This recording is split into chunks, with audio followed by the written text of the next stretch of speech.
Managers have it rough. They are responsible for ensuring the organizational goals and objectives of their teams are fulfilled. For some managers, this is a position they always wanted. However, and more often than not, managers of people today were promoted into that position. They were rewarded for doing a good job, but no one bothered to ask them if they wanted or could handle the reward itself, being a manager of people. A great nurse does not necessarily make a great shift supervisor, and a great carpenter does not necessarily make a great foreman.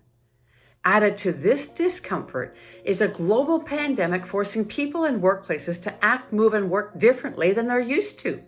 It requires supporting teams in a totally different way, entailing candid conversations that some managers find uncomfortable and outside their skill set. Although it is super hard to explain the mechanics of what managers are going through, think about this story. Imagine you're on a flight to a destination of your choice. You have your earbuds in and you're listening to your favorite playlist while waiting for the drink from your flight attendant.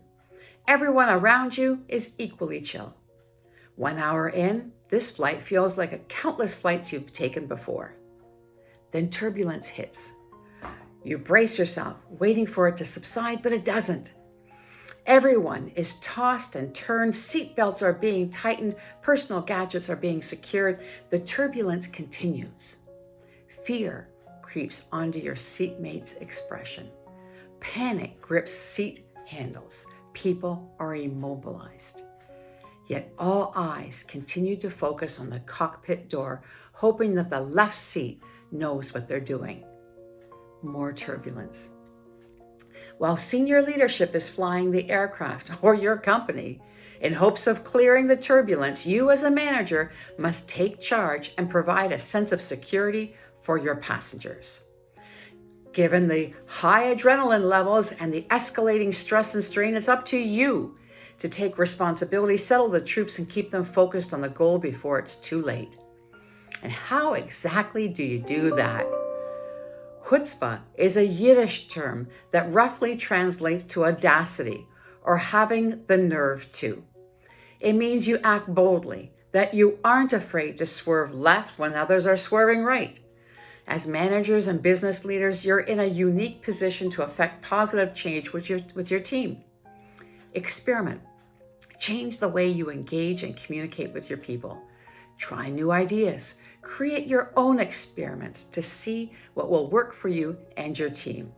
This disruption is so unique and new to all of us that there is no guidebook. You can't go wrong. Well, actually you can. The wrong that you can do is to do nothing.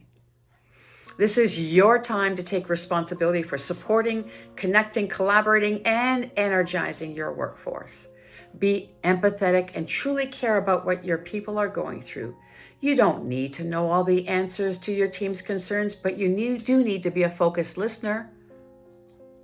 Bring your passion, your unique perspective, and relevant experiences to help you make positive, lasting change in your workplace. This is the time when an intervention is needed more than ever before.